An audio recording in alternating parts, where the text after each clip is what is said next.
আসসালামু আলাইকুম, রুকসানা আহমেদ হোম কিচেনে সবাইকে স্বাগতম। আজকে আমি আর একটা রেসিপি নিয়ে আপনাদের সামনে হাজির হলাম। তো চলো শুরু করা দিই। এটা শুশুনি শাক, আপনারা নিশ্চয়ই জানেন, এর নামটাও জানেন। এটা গরম ভাতের সাথে খেলে খুবই ভালো লাগে। তো আমি শুশুনি শাকগুলো ভালো করে কেটে নিয়েছি, কেটে নিয়ে ভালো করে ধুয়ে এটাকে পানি ঝরিয়ে দিয়ে দিয়েছি। তারপরে এটাকে আমি সিদ্ধ করে নেব। একটা কড়াইতে অল্প পরিমাণে স্বাদ মতো লবণ দিয়ে দিলাম। তারপরে শাকগুলো দিয়ে এটাকে আমি সিদ্ধ করে নেব। আমি কোনো পানি অ্যাড করিনি এতে, দেখতেই পাচ্ছেন নেড়ে চেড়ে। আমি এবার এক ঢাকনা চাপা দিয়ে দেবো মিনিট 10 মিনিটের মতো। ধিমে আছে 10 মিনিট আমি রেখে দিয়েছি। 10 মিনিট পর দেখো সিদ্ধও হয়ে গেছে। এই শাকটা একটু খসখসে টাইপের হয়। তো সিদ্ধ করা আমার হয়ে গেছে। এবার এই শাকটা আমি এবারে তুলে নেব একটা অন্য পাত্রে।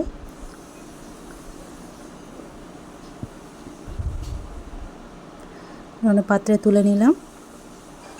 তারপর আমি কড়াইতে এবারে ভাজা করব। কিছুটা পরিমাণ তেল দিয়ে দিলাম, 2 টেবিল চামচ। তারপর একটা শুকনো লঙ্কা দিয়ে দিলাম, 2টো কাঁচা লঙ্কা দিয়ে দিলাম, 5 থেকে 6 টুকরো রসুন নিয়ে নিয়েছি, সেগুলোকে ভালো করে কুচিয়ে নিয়েছি। আপনারা চাইলে থেতে করে দিতে পারেন। তো আমি এখানে কুচানো দিয়েছি 5 থেকে 6 টুকরো দিয়ে। তারপরে একটা ভালো নেড়ে চেড়ে একটা বড়ো সাইজের পেঁয়াজ কুচিয়ে রেখেছিলাম, সেটাকেও দিয়ে দিলাম। দিয়ে 5 থেকে 7 মিনিট এটাকে আমি একটু ভাজা করে নেব। হালকা আছে ভাজা করে নেব, বেশি খুব একটা লাল করব না। আমারও হয়ে গেছে। এবারে হলুদ গুঁড়ো দিয়ে দিলাম 1 চামচ, লঙ্কা গুঁড়ো দিলাম 1/2 চামচ, জিরা গুঁড়ো দিয়ে দিলাম। তারপর একটু 1 চিমটে মতো চিনি দিয়ে দিলাম। এই শাকটা একটু টক খেতে, তাই আমি একটু চিনি অ্যাড করলাম।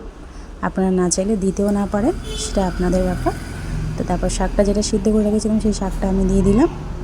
দিয়ে এবারে 2 থেকে 3 মিনিট ভাজা করে নেব শাকটা একটু খসখসে টাইপের, তাই জন্য যেটা আমি অ্যাড করলাম সেটা হচ্ছে একটু 1/2 চামচের মতো, 1 চিমটে মতো আমি বেকিং সোডা দিয়ে দিলাম।